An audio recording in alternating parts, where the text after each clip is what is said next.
Amén. Entonces, yo quiero continuar con el mensaje de la semana pasada porque creo que es bien importante, aunque estoy seguro que hay rica comida ahí. ¿Cuántos tienen hambre de, sí, verdad? Me dije, hay unos platanitos rellenos de frijolito que yo los estoy saboreando así. No son muchos, así que son para mí, ¿eh? Lo siento. Pero yo ya quiero comer, pero también creo con todo mi ser que Dios quiere hablarnos. Dile al que está a tu lado, Dios quiere hablarte, Dios quiere decirte algo. Y quiero continuar con lo que estábamos hablando la semana pasada. Y el mensaje de esta noche se llama Cristo en nosotros. Dilo conmigo, Cristo en nosotros. Cristo en nosotros. Como dijimos la semana pasada, tú y yo estamos en un proceso. Tú y yo estamos en el camino. ¿Cuál proceso? ¿Cuál camino, pastor? Estamos en el proceso y estamos en el camino de que Cristo sea formado en nosotros. Yo sé que todos aquí anhelamos una vida mejor. ¿Cuántos quieren una vida mejor? Yo quiero una vida mejor. Estoy seguro que la mayoría, todos, el 100% de los que estamos aquí, queremos, deseamos y soñamos con una vida mejor. Pero el plan original, el diseño de Dios, no es que tú y yo tengamos una vida mejor nada más, sino que Cristo Jesús sea formado en nosotros, y como resultado de que Cristo está siendo formado en nosotros, tu vida mejore. Ese es el plan. Y estamos en ese proceso y estamos en ese camino. Voltea a ver al que está a tu lado. Te aseguro que hoy, así bien mexicano, bien colorido, bien guapetón, Cristo está siendo formado en él. Y puede ser que hoy se parezca un poco más a Cristo. Pero quiero que prestes atención conmigo a estos dos pasajes con los que quiero comenzar. Segunda carta a los Corintios, capítulo 5, verso 17. Segunda carta a los Corintios, capítulo 5, verso 17. Te voy a leer la Nueva Traducción Viviente.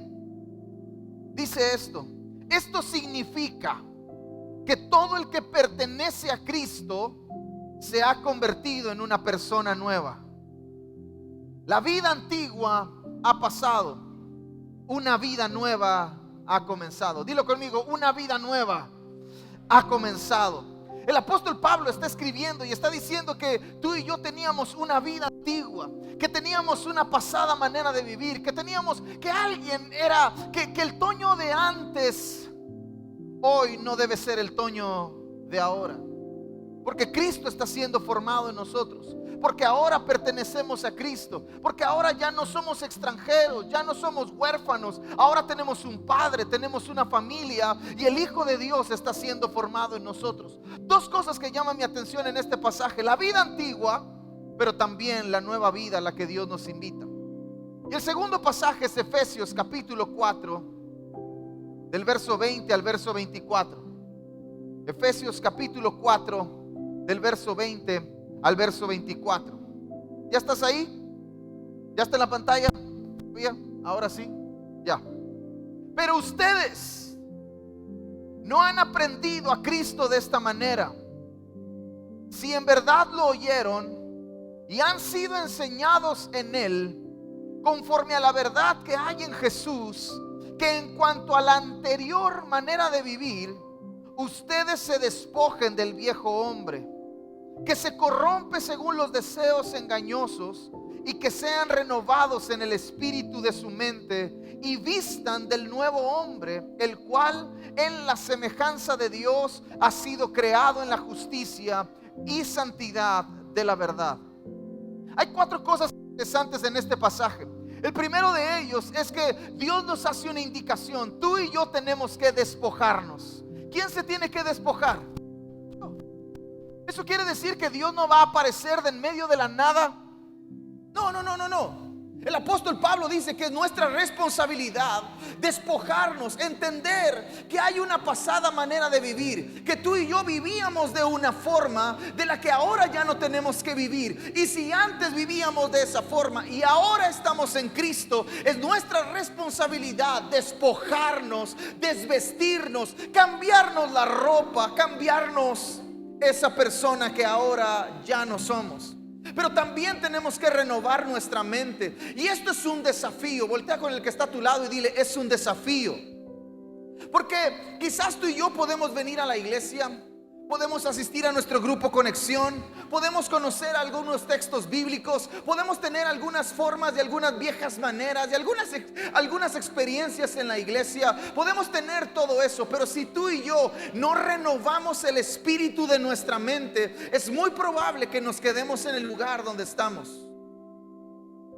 La semana pasada yo hablaba de un montón de creyentes que tienen un montón de años en Cristo, pero su vida se ve aquí chiquitita, limitada, escasa, corta, y no por otra cosa, sino por la falta de renovación del espíritu de su mente.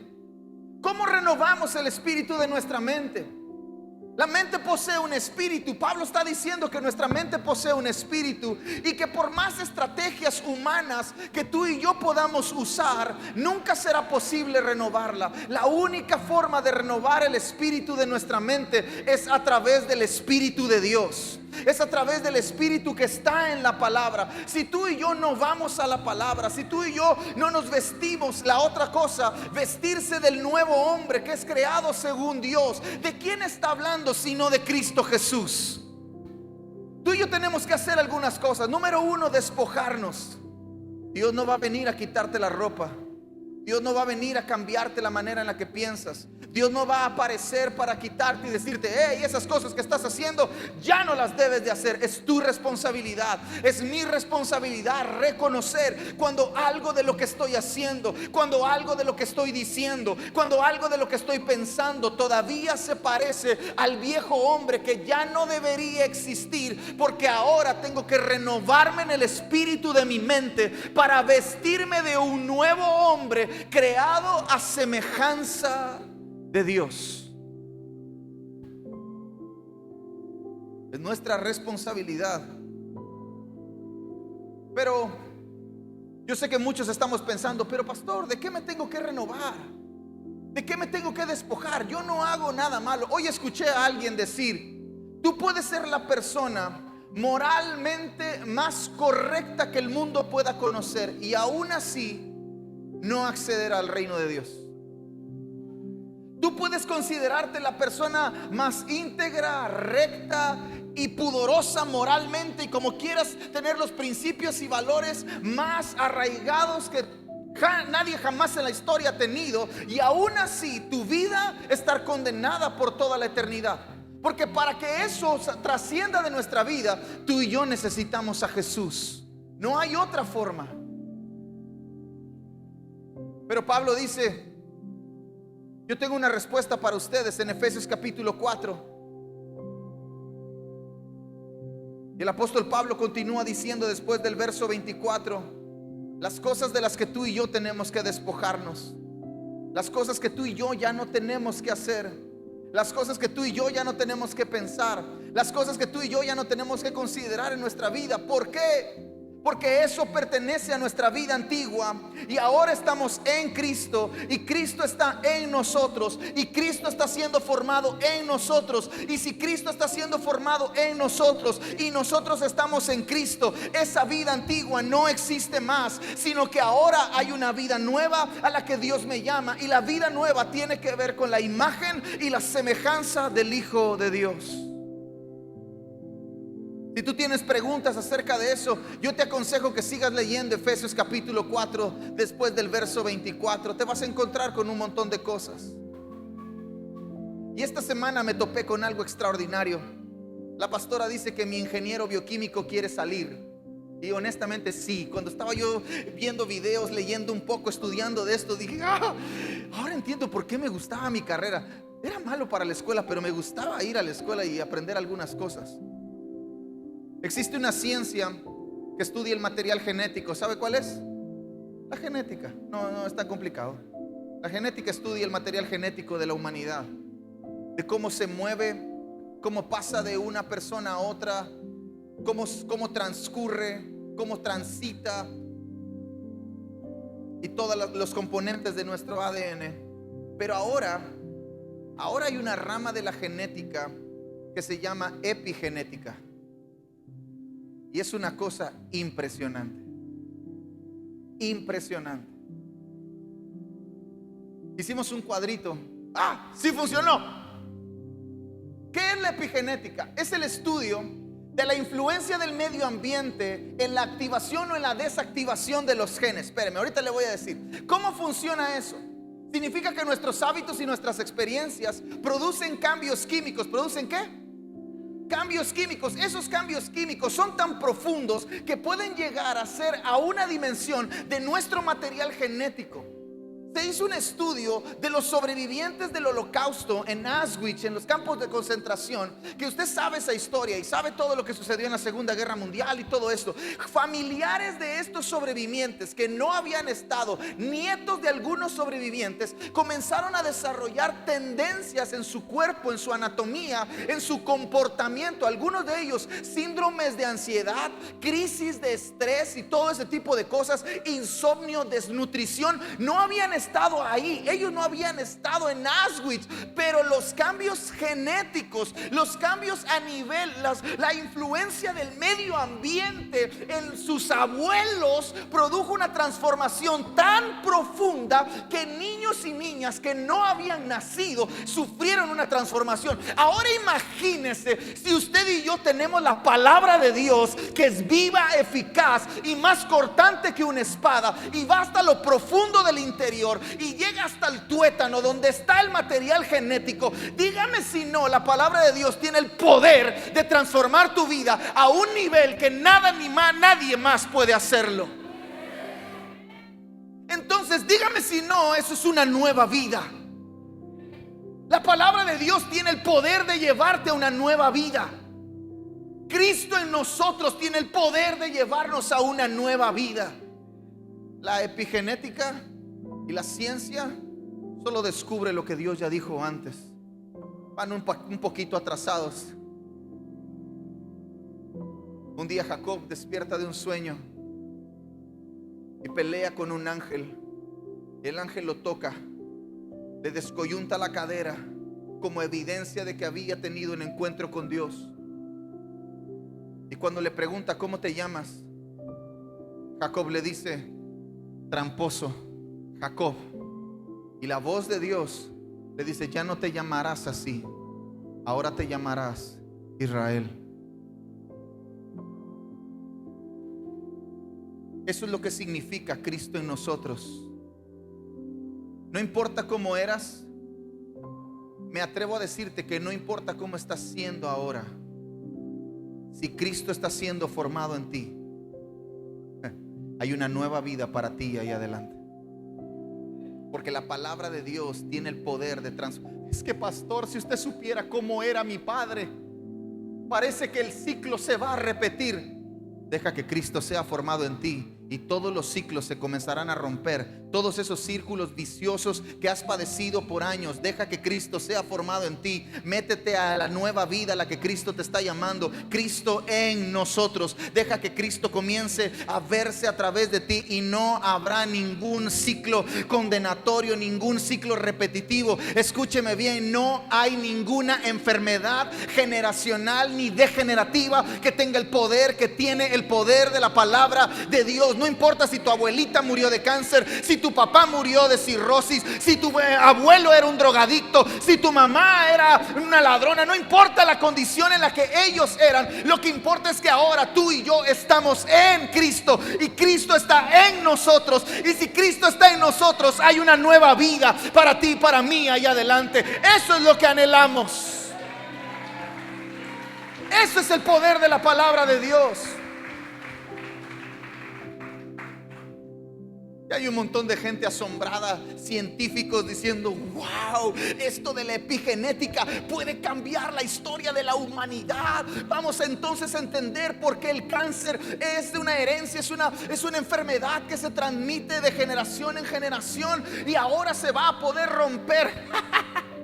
Eso se pudo romper desde hace 2000 años con el sacrificio perfecto de Jesús en la cruz, con el derramamiento de la sangre del Cordero inmolado desde antes de la fundación del mundo. Por sus llagas hemos sido curados. La sangre del Cordero tiene el poder de cambiar nuestro material genético.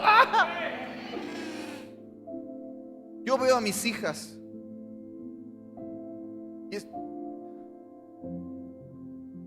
y yo me asombro Yo no me acuerdo de un montón de cosas de niño. La pastora y yo siempre bromeamos y yo digo que no, a mí no me vacunaron, pero la verdad es que no me acuerdo. Mi mamá sí dice que me llevaron a vacunar. Yo no me acuerdo. Pero de lo que sí recuerdo es que no era ni así de cerca de lo inteligente que son mis hijas. Ni así. Y no es que mis hijas ahora hayan nacido con un chip. Ahora vienen con un chip. ¿Cuántos han escuchado eso? Que los niños vienen con un chip. Mis hijas no nacieron con un chip. Mis hijas nacieron con una promesa: Cristo en nosotros, esperanza de gloria. Y las veo a ellas y veo cómo el ambiente en el que ellas están creciendo es completamente diferente al ambiente en el que yo crecí. Y entonces entiendo cómo ese medio ambiente externo tiene el poder de cambiar y de influir a un nivel que no entiendo, para convertirlas en algo que solamente Dios pudo haber soñado. Cristo en nosotros. Cristo en nosotros. Ese es el poder del Evangelio. Es el poder de ahora estar en Cristo y que Él sea formado en nosotros. Es uno de los regalos más increíbles que Dios nos ha dado, es introducirnos a la vida de Cristo. Escúcheme bien, Dios nunca ha querido que usted cambie de religión. Dios nunca ha planeado que usted pertenezca a una religión nueva. Dios nunca ha soñado que usted ahora se llame evangélico protestante. No. ¿Sabe cuál es el plan de Dios? Que usted se parezca a Cristo. Que Cristo sea formado en nosotros. Es más, Dios no tiene muchos hijos. Dios tiene un hijo, Cristo. En el primer Adán, Génesis, el libro de Génesis nos habla del protoevangelio. Génesis capítulo 3 nos habla del protoevangelio. Antes de que el evangelio se predicara, antes de que usted y yo conociéramos el evangelio, Dios habló del evangelio, predicó el evangelio. Génesis capítulo 3. Pero al mismo tiempo Dios estableció un prototipo de ser humano, Adán, el primer Adán. Pero tenía sus deficiencias, tenía sus fallas. Desde la eternidad Dios ya sabía. No hubo sorpresa. El primer Adán no fue eficiente y todo cambió. Pero eso nos deja ver un poco de todo lo que Dios siempre ha soñado y un día será consumado. Usted y yo seremos a la imagen y a la semejanza de nuestro Dios. Cristo será visto en todos. Pero ahora el postrer Adán, el último Adán, Cristo, ahora en Él estamos todos. Ahora usted y yo estamos en Cristo. Eso significa que la vida a la que Dios quiere llevar a la humanidad es la vida de Cristo. No es a mejorarle la vida. Dios no está soñando con mejorarle la vida a la humanidad. Ay, me encantaría. Dios no está sentado en el trono diciendo: wow, qué malos son los seres humanos. Me encantaría que me conocieran para que se acabara la maldad y fueran más buenos. No, Dios no está sentado en el trono diciendo eso. Dios está sentado en su trono, esperando el tiempo perfecto, ideal, justo, exacto, para que el gemido, el clamor, el llanto más fuerte que tiene la creación, que es ver al Hijo, comience a ser respondido. ¿A través de quién? A través de usted, a través de mí. Cristo en nosotros. Ahora no tendré tiempo para explicar todo. No tendré tiempo para explicar estas 7 cosas que quiero decirte, pero quiero despertar tu corazón. Este es mi corazón para estos mensajes. Despertar tu corazón. Y a partir de esta noche y del mensaje de la semana pasada, tú vayas a las Escrituras y ya no vayas a la Biblia buscando un mensaje para postear en Facebook. Y ya no vayas a la Biblia buscando un versículo que te ayude a dormir por la noche. Que ya no vayas a la Biblia buscando un pasaje para decirle a tu comadre que está enferma y que no sabes qué decirle. Que no vayas a la Biblia para buscar una respuesta a tus problemas económicos que tienes, sino que ahora vayas a las Escrituras y comiences a buscar a Cristo. En la mañana pensaba en una frase, y la frase era esta: las Escrituras nos hablan de la belleza de Dios, de la grandeza de Cristo, pero nuestra adoración es una respuesta a esa revelación. Las Escrituras revelan la belleza de Dios, la grandeza de Cristo, y nuestra adoración es una respuesta a esa revelación. ¿Quieres ver a alguien que se convierte en un adorador? Es alguien que ha tenido una revelación de Cristo. Es alguien que lo ha visto a Él, que ha contemplado sus ojos, que sabe que antes era uno, pero ahora es otro. Que antes tenía una vida antigua, pero ahora tiene una vida nueva. Que antes era huérfano, pero ahora tiene padre. Quiero decirte estas 7 cosas que espero que despierten tu corazón a inquirir, a escudriñar, a buscar lo que representa estar en Cristo. Esto tiene que despertar tu corazón. Esto tiene que llevarte a las Escrituras. Lo tienes que anotar. Le puedes tomar una foto a la imagen que va a aparecer a lo mejor. Tienes que hacer algo, pero tienes que ir a casa, tienes que sentarte a la mesa con Jesús y decirle: enséñame, revélame esto, dime cómo es posible esto, cómo tiene efecto esto en mi vida, porque yo quiero que el medio ambiente en el que estoy creciendo transforme mi vida a un nivel quizás molecular, atómico, genético, para que mis generaciones vivan una vida diferente. Yo no nací en una familia cristiana, pero mis hijas están creciendo, siendo educadas, siendo formadas en un matrimonio que estará junto, firme y sólido hasta el último día que Dios nos tenga en esta tierra. Yo no crecí en una familia que sirvió a Dios, pero mis hijas están creciendo en un ambiente, en un lugar, en una familia que se va a gastar la vida por servir a Dios. Yo no crecí en un ambiente de riqueza, de abundancia, de provisión, de super riquezas, pero mis hijas están creciendo en una casa, en un hogar, en una familia donde hay abundancia para dar, hay abundancia para nosotros, hay abundancia para vivir y hay abundancia para sembrar. Ese es el ambiente donde estamos creciéndolas. Nunca pensé decir esto, pero desde que me topé con Cristo en nosotros, comencé a extender mi mirada un poquito más. Quiero conocer a mis nietos. Tienen 7 años y 5 años. Les falta una vida para eso. Pero si este es el ambiente donde ellas están creciendo, ¿cómo será el ambiente donde van a crecer mis nietos?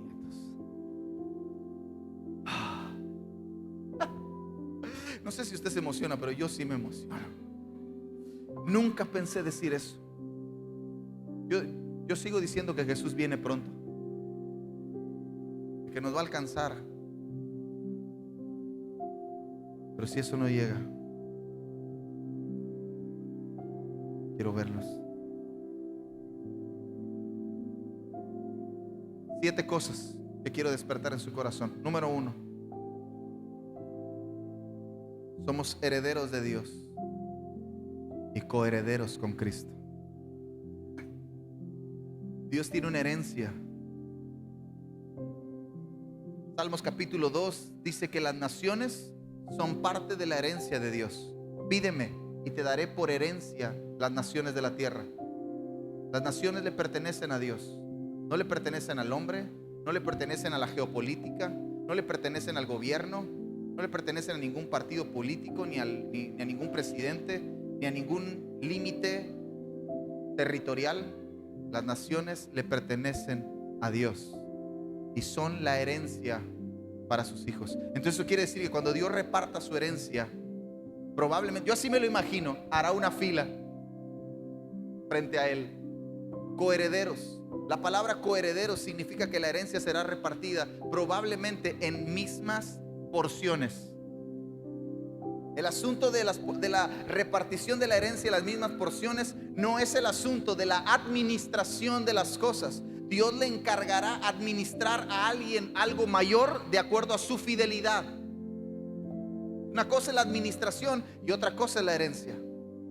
Y cuando Dios reparta su herencia, hará una fila y estará Cristo. Aleluya. Probablemente esté Moisés, probablemente esté David, probablemente esté Abraham, y a lo mejor estaremos tú y yo, Raúl, ahí. Eso significa que tú y yo somos coherederos con Cristo. Pero también somos el cuerpo de Cristo. Cristo tiene una expresión. ¿Cómo sabes que alguien está en un lugar? Porque lo ves. ¿Sí o no? Yo no sabría que está Tania aquí si no la veo vestida con el traje tradicional de nuestro maravilloso estado. Preciosa, te ves súper bien. Pero si ella no estaría aquí, yo no podría verla. ¿Sabes cómo el mundo sabe que Cristo está en la tierra? Por su cuerpo, la iglesia. Somos su cuerpo. Pero también la Biblia dice que tú y yo tenemos su mente. Así que deje de andar pensando raro. Deje de andar pensando cualquier cosa. Deje de andar dándole vueltas al asunto. El otro día la pastora me dice: ¿qué ves? ¿Por qué te quedas así? Digo, es que estaba pensando en la inmortalidad del cangrejo.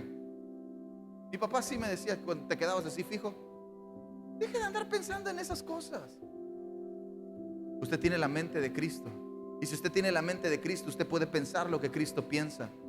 Usted puede creer lo que Cristo cree. Usted puede vivir lo que Cristo está queriendo que usted y yo vivamos. Otra cosa, usted y yo podemos sentir lo que Él siente. Este mismo sentir que hubo en Cristo Jesús, dice el apóstol Pablo, ahora tiene que estar en ustedes. Yo puedo sentir como Cristo está sintiendo. Otra cosa, el mismo Espíritu que levantó a Cristo de entre los muertos, ahora mora en nosotros. Otra cosa, somos más que vencedores en Cristo Jesús. Escuché a alguien explicar acerca de cómo se ve a alguien que es más que un vencedor. Y él puso un ejemplo. Y el ejemplo fue este, me encantó, por eso se lo voy a contar. El ejemplo fue este. Julio César Chávez tuvo una pelea. ¿Alguien se acuerda de Julio César Chávez? Sí. Julio César Chávez tuvo una pelea, ganó la pelea, le dieron su cheque, se fue a su casa con su cheque en grande así dicen que fue de las primeras pago por evento a nivel mundial.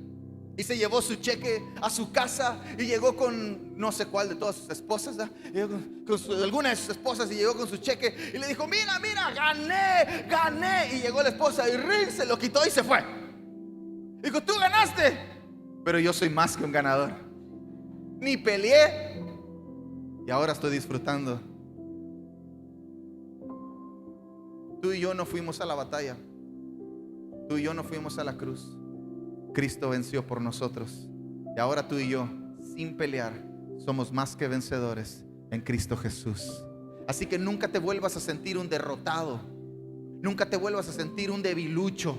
Nunca te vuelvas a sentir ese que, ay, no puedo, esto es muy difícil. No. Vete al espejo y di: hey, Cristo venció. Y porque Cristo venció, yo soy más que un vencedor en Cristo Jesús. Porque ahora estoy en Cristo y Cristo está en mí. Pero también tú y yo podemos amar como Cristo.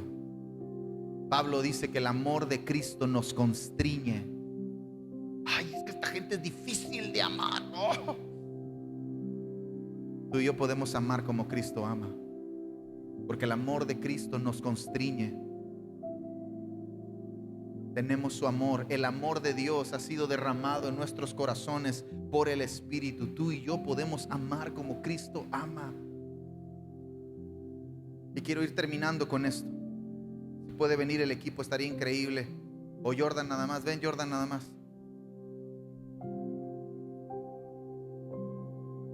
Jesús caminó entre nosotros. ¿Para qué Jesús caminó entre nosotros? Para revelar al Padre a una generación llena de religión. Jesús caminó entre nosotros para revelarle al Padre a una generación llena de religión. Dios había establecido ordenanzas. La religión del hombre, la religión establecida por el hombre, había construido y había empedrado el camino que Dios había hecho sencillo. Y Jesús apareció entre nosotros, caminó entre nosotros para revelarnos al Padre. Juan capítulo 16. Felipe le dice: muéstranos al Padre, es todo lo que pedimos. Y Jesús le dice: Felipe, tanto tiempo he estado con ustedes y todavía no me ves. El que me ve a mí, ve al Padre. Jesús caminó entre nosotros para revelar al Padre, pero también Jesús caminó entre nosotros para reconciliarnos con Dios. No sé si sepas, amigo, amiga, familia, no sé si sepas, pero sin Cristo tú y yo somos enemigos de Dios. Sin Cristo, no importa qué tan bien te portes, no importa qué tan bueno te sientas, no importa qué tan moralmente correcto te consideres, sin Cristo tú y yo somos enemigos de Dios. Dios nos ve y dice: me caes mal. Wow, qué bien te portas, pero me caes mal.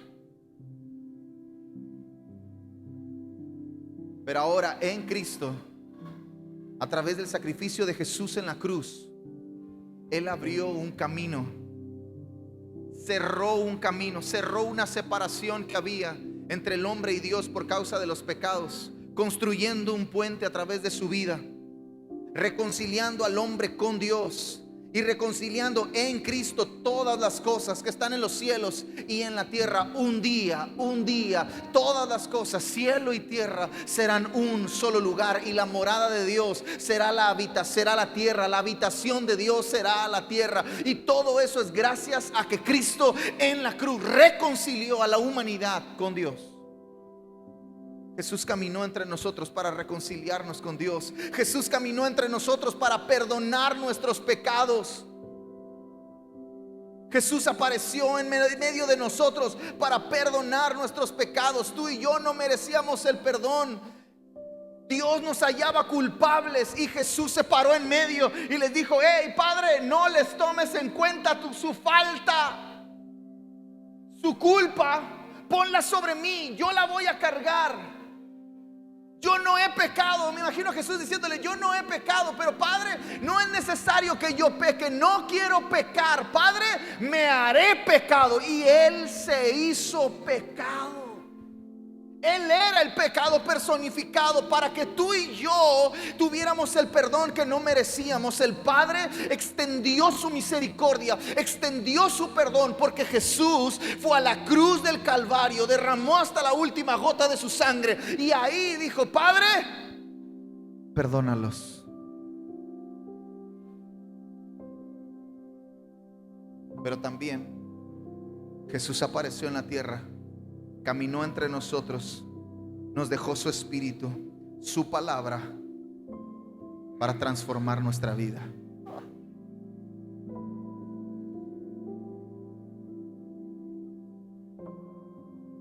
Escúcheme bien. Cuando comencé a servir a Dios,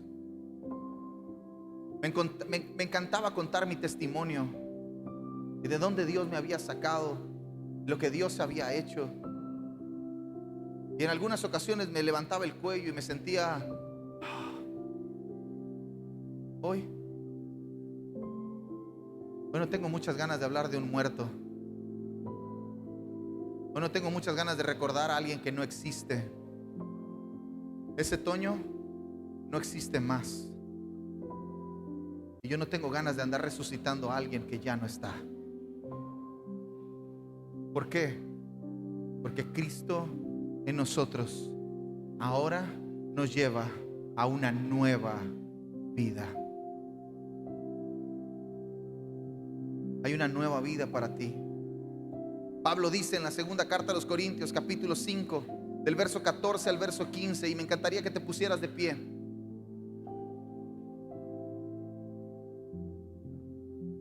No sé si podamos poner la versión que yo tengo en mis notas en la pantalla.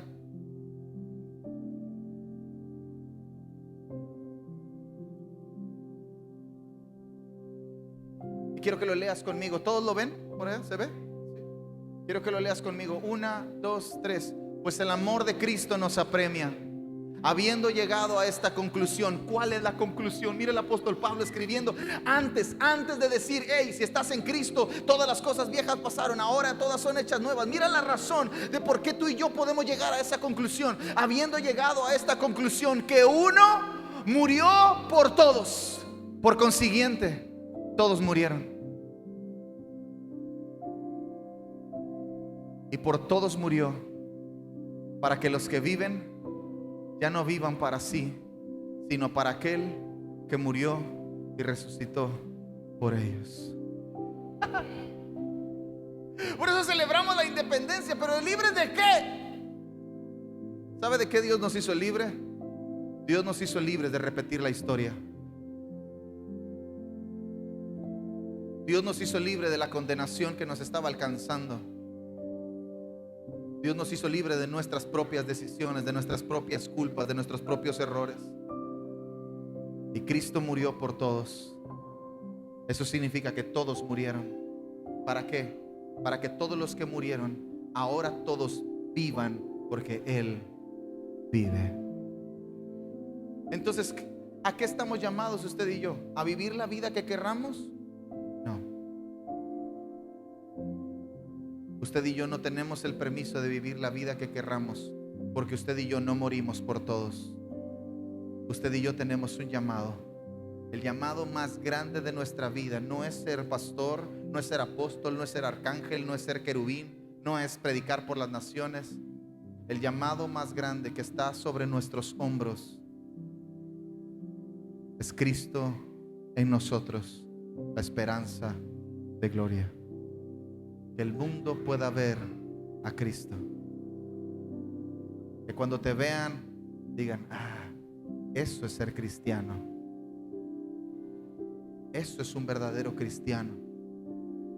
Eso es alguien que conoce a Jesús. Te veo y veo a Cristo. Te escucho y escucho a Cristo. Ese es nuestro llamado.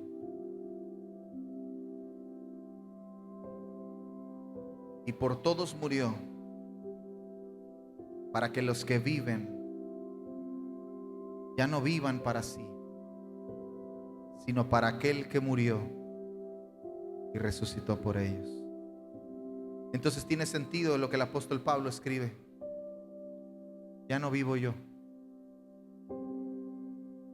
mas Cristo vive en mí. Entonces Jesús apareció entre nosotros para enseñarnos cómo se debe vivir.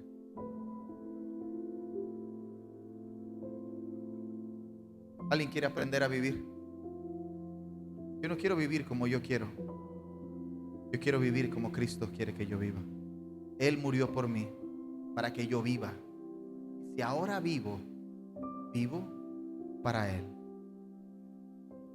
Puedes cerrar tus ojos un momento. ¿Qué tal? Hola, soy Toño del Río, pastor de Iglesia Restauración Cancún, y queremos agradecerte que hayas estado con nosotros en esta transmisión. Espero que el mensaje te haya bendecido, te haya animado, haya fortalecido tu fe, porque todavía queda mucho por hacer. Así que nos vemos en la próxima.